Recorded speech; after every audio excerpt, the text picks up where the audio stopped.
Hi, I'm Rick Green. I want to talk about a universal challenge, if you will, one that I faced and I think everybody who's gotten an ADHD diagnosis faces at one time or another, often multiple times, even years later. And that is wondering, do I really have it?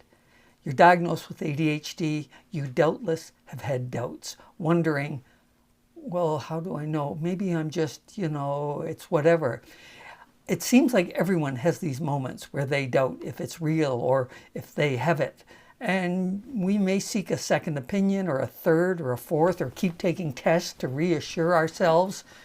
But we still wonder, I don't know, maybe I'm just lazy. Everybody's told me I'm lazy. Maybe I'm weak-willed. Maybe I just have like childhood issues. So I forget things, lose stuff, fidget, zone out, make mistakes, talk over people, interrupt, need to pace, and procrastinate because, well, I guess that's just who I am. No, that's what you tend to do. As for who you are, you're a carnival of people, a whole cast of characters.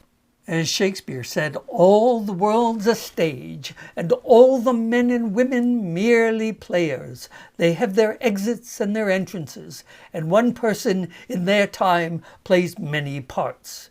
For example, at work, you might be the friendly, helpful colleague.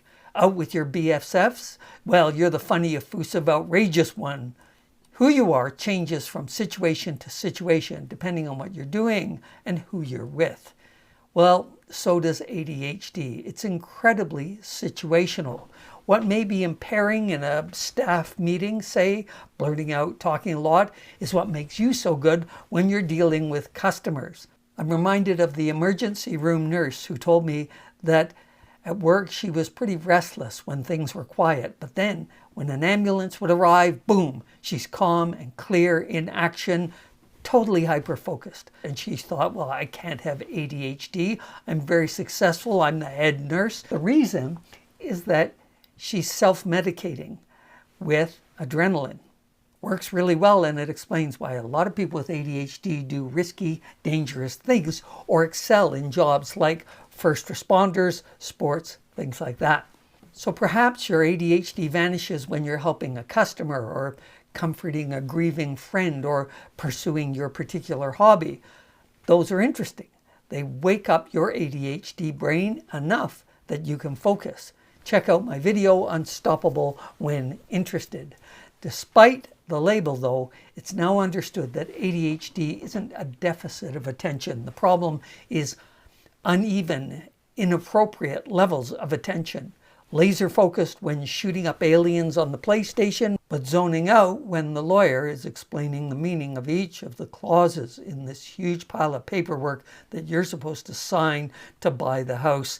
And I know it's important that your life savings is going into it, but it's, are we done yet?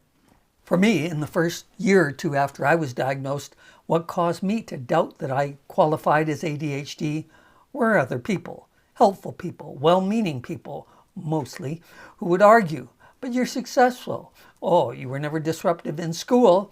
You're so quiet. It's just a fad. My brother-in-law has ADHD. You're nothing like him. What helped me overcome those early doubts was connecting to the ADHD community. Hearing a dozen people say, yeah, I do that too. Yeah, I can't stand spicy food. Yeah, neckties drive me crazy. I bought 3 salad tumblers because I kept forgetting I had one. So it's okay to have doubts, especially when you have little or no support, just a lot of sneering, eye-rolling skepticism from people around you. But I want you to remember 3 things. First, sometimes it's clear your ADHD is impairing you in one area of your life, but not as much in other areas. Maybe you find workarounds at work or accommodations that can make a big difference. And life gets easier, smoother, but you still got the ADHD, still have the mindset. Changing the wiring takes time. Secondly, perhaps your situation changes. You are fired from one job, another job fired from, and you get a new job. All the frustrations you were having at the old job disappear. Now you're doing great, you're interested, you're focused because it's a new situation. It's interesting. So you figure, yeah, I don't need to take my medication anymore, but you're still struggling with your finances, relationships, parenting, and a few months later, you crash. And the third thing that can throw you off and to bear in mind is that someone might suggest, well, obviously you're suffering from depression, or you're suffering from anxiety, PTSD, or some other issue. And the thing is, they're right. 70% of adults have a second diagnosis. 40% have 3 or more. I know you don't want to hear that, but those overlapping or comorbid disorders are very common. All right, so doubt, no doubt, you will have doubts. Continue moving forward and see how things play out. That's the solution, not to just go, yeah, you're right, and give up on it. Time will tell. And in the meantime, do like, share, and comment. I'd love to hear the doubts you had, the situations that caused you to doubt whether you had it or not, and how you worked through that, or whether you're still working through that, trying to figure it out. It's ongoing. I'm 25 years into this, and it's still ongoing. For example, I forgot to mention that you could become a patron and support me through Patreon. And then you get exclusive videos and previews, and you join this amazing community of people who get you. There's nothing better than sharing something quirky you do and having 15 other people go, yeah, yep, oh yeah, that's nothing, mine's worse.